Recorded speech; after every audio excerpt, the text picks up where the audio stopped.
So guys, ang ganda ng mga flowers, 'di ba? Ang dami nila, guys, oh.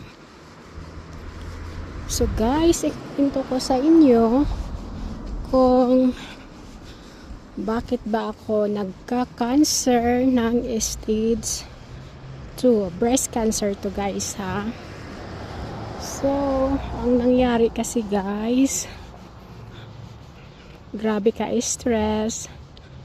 stressful talaga, guys, sa relationship, ganon din sa siyempre bago pa lang dito sa Canada na naa-adapt mo yung di ba, tahimik, hindi katulad sa atin, guys, na masaya, ganon.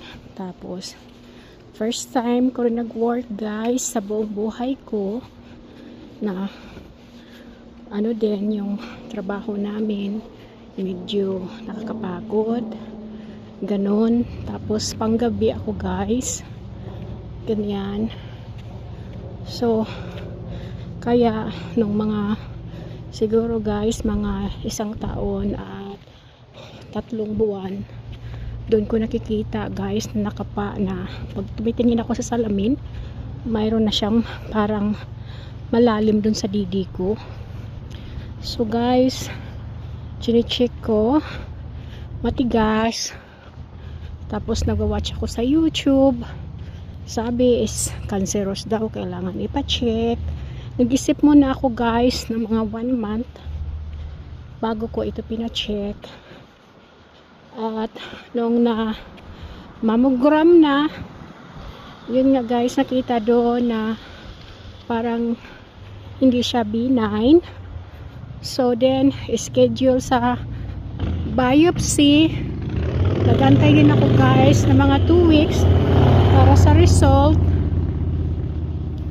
Then ayun na nga, nung dumating yung result, guys, talagang cancerous. So ayun, yung bukol that time is maliit pa, nasa 1.5 cm. Then medyo matagal kasi ang schedule ng ating opera. So February 5